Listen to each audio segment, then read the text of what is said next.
I mean, you also had a rough patch with Amanda, right? Yeah, we did. I get a little emotional thinking about that sometimes. It's just, we're so lucky what we have. We got a second chance. We actually full on had a divorce, moved out, Dang, had my own house. She was doing her own thing. I was doing my own thing. And, it just came down to lack of communication, which when I really look at it and we both look at it and we were both just being selfish, which like I try to think that's not me. And with Amanda, like that's not her. You talk about somebody who's not selfish, that's her, like to an extent, but we just, I don't know. Yeah, well, it's bizarre too, and because you are, I mean, in the teams you were obviously extremely selfless, but I see how these things happen for whatever reason. With your team guy bros, it's like I'll do anything for you. Yeah. And I've had situations with you where I've been like, hey, I need this right now. And you've been like, I'll be there in 3 minutes and 30 seconds. And I'm like, okay, cool. But for some reason, guys and girls both don't always do the best job of translating that selflessness into that relationship at home. Yeah. So it happens, but I'm glad that you guys were able to kind of work through that, man. That's awesome. Like I said, it was about a year. We're doing our own thing.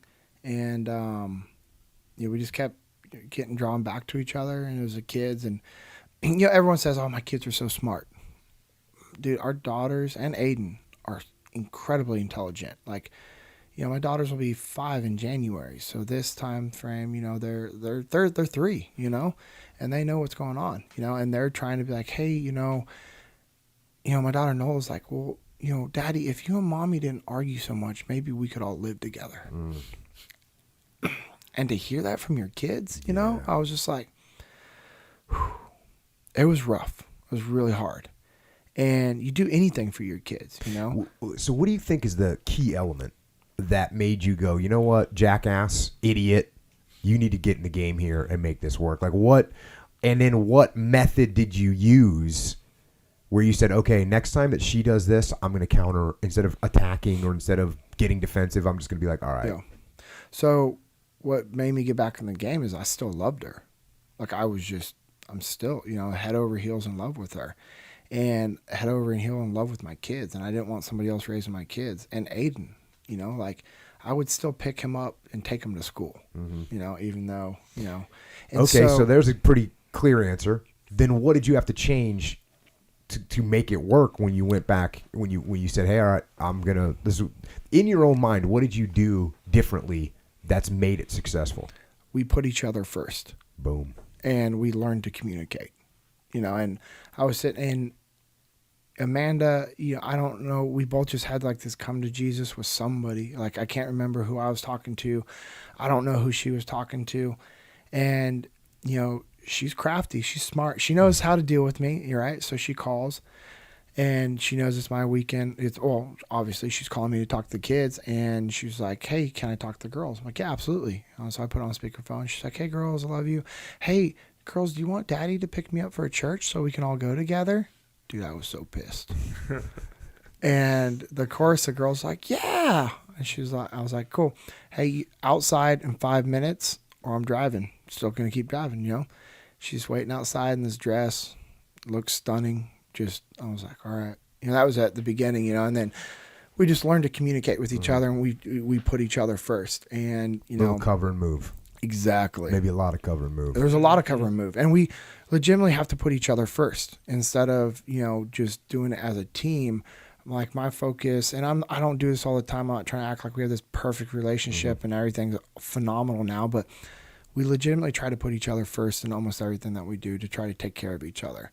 And out of all the arguments that we've ever had or anybody else has ever had with their significant other, it was because it was too complicated. Something was complicated and messed up. And so we just had to simplify things.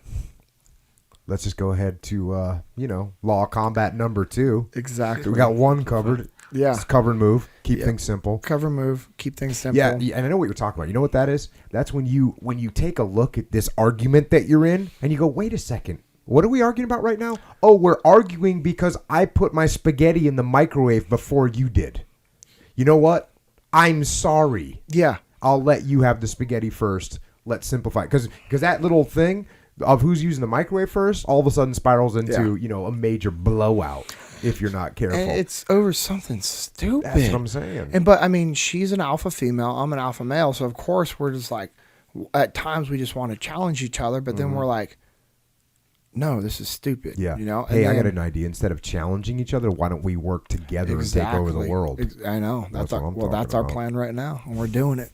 Good. And then, and then just legitimately figuring out what was priorities in our life.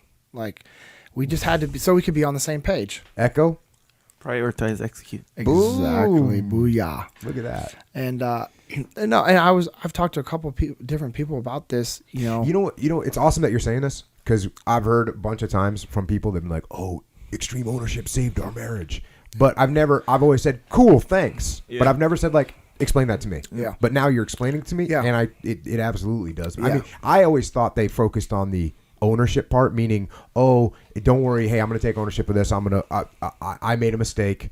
Here's what I'm going to do to fix it.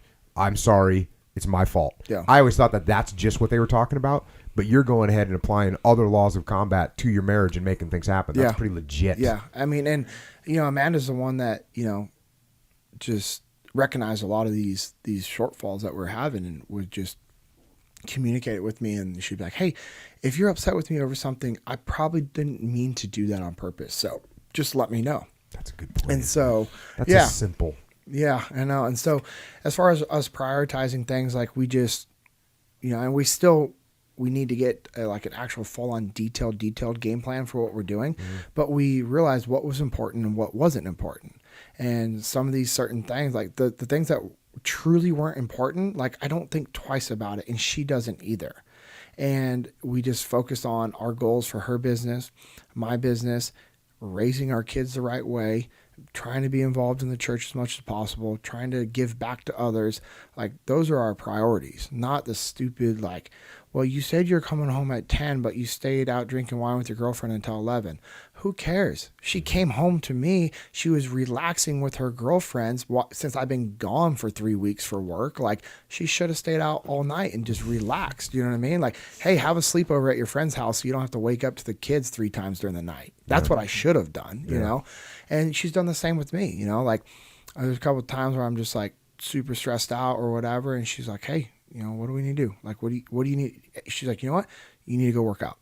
I'm like, yeah, but we need to go do this right now. And she's like, no, what we need to do is you need to go work out and I can handle this. That's awesome. And it's just been awesome, night and day. Like, I think about it like, dude, she's such a hard worker, and she runs everything.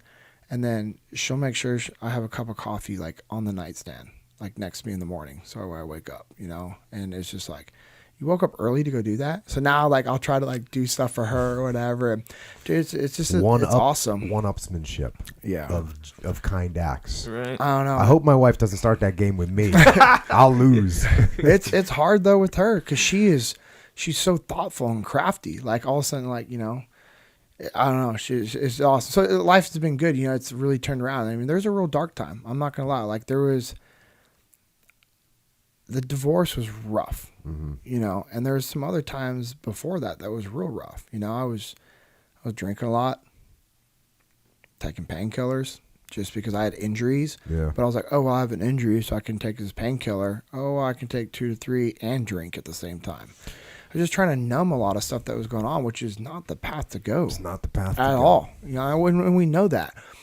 And, one of the things there's so many things I'm appreciative that Amanda helped me through, but I remember when I went to the VA, because I was having a real hard time sleeping and just my body was all out of whack. Turns out I had, like, my body wasn't producing testosterone anymore. I didn't know that, right? Well, so I didn't know that, but so I go to the VA. I come home with, like, a bag of, like, no kidding, like, 8 different meds that they wanted me to start taking. And I was like, okay. So I take it. First day, I'm like, oh my God. Like, she had to, like, get me out of bed for me to go to work because I was like a zombie. And and then, like, the second day, and then that stuff started to become really addicting. Like, I wanted that, like, numb feeling. And she was just like, you're not the same person. Like quick, like she recognized it. And we got off, like I was able to, and I wasn't even on that stuff for like a full week. And it was so hard for me not to take it. Damn. Like she had to straight up like help me detox. Like, no, I'm not saying detox in a bad way, like somebody who's like, but it was bad, you know, and she identified that right away. That's the thing. And it was just like, oh, I know. And was just like, nope, like we're flushing this, like this is gone. Like we'll figure something else out. And she's always been the one to, you know, figure something else out and make sure we, you know, work as a team on it. So it's been awesome, man. She's amazing. That is awesome. And where does all this leave you right now? What do you got going on right now? So, started my own company called Never Settle Consulting. You know, I did sales at a financial company for a while. A lot of good relationships. My sales team was awesome. But I wanted to do my own thing. I wanted a little more fulfillment. It was taking time away from me being able to do what I wanted to do to be able to grow and, you know, and spend more time with my family. Because I had a second chance. You know, I had a second chance with Amanda and with my kids, and I wanted to do something that fulfilled me that would help us grow. You know, so I started Never Settle Consulting, teaching tactics, combatives, and shooting to law enforcement, trying to work out some stuff with some smaller military units and groups, and for private civilian groups as well, and able to incorporate leadership and sales team building events into that. You know, just doing what I love, like what I'm decently good at, you know, as well. And so I've had a couple of buddies who have said, hey, I need a second instructor for this. You know, so I helped teach a long range shooting course for NRA Outdoors, and then taught a carbine course for them as well. So it's been good. You know, it has ups and downs. You know, I've worked with a couple of clients that I thought was going to be a long-term thing, and it didn't. But hey, it's business. You're out on your own. You learn your lessons, and you just keep moving forward. And you know, a lot of people are like, well, why never settle? Like, they're like, I get it. It's awesome. And I was like, well, I just miss being in the SEAL teams. You know, I miss being around guys that, for the most part, legitimately did not settle with average or, you know, a mediocre lifestyle. Like, it just didn't happen. You know, you're always constantly driving and pushing each other to be better, to be stronger, to be faster, to be smarter. You know, I remember multiple times, like, you would come in and be like, hey, have you ever heard of this website? I'm like, no. You're like, you need to start reading it every morning. I'm like, okay. So I go in and I'd print off the articles and I'd read them and highlight them. And Jocko later on, he's like, hey, did you hear about this? I'm like, yeah, actually, blah, blah, blah, blah. Boom. Yeah. And so, you know, I just miss being around that, you know, and that's not for the most part, you don't find that in civilian life outside, you know, in business. You don't. And I really wanted to be able to have an impact. Like, I want to work with veterans that have issues, that are going through problems. I want to give back to law enforcement, you know, because they have a hard job, man. And they're underfunded, they're undertrained. And I wanted to give back, you know, and I enjoy that. I like doing that stuff. And it gives me freedom to be able to choose, you know, to help out with different projects and help people. And, you know, Amanda's been super supportive. And, you know, the other logo of Never Settle is win the fight. No matter what, you just win the fight. And it's not a physical thing. Life is a fight. We all go through our fights. We just have to establish what we want. Like you talk about, the commander's intent. Like, if you don't have your own commander's intent for you and your family, you're screwed. You're going to wander around and you're just going to waste your life away. And so I just, you know, and then underneath, it's in Latin, you know, sign metu, which means without fear. You know, fear is the opposite of faith. Like you read about Mikey, you know.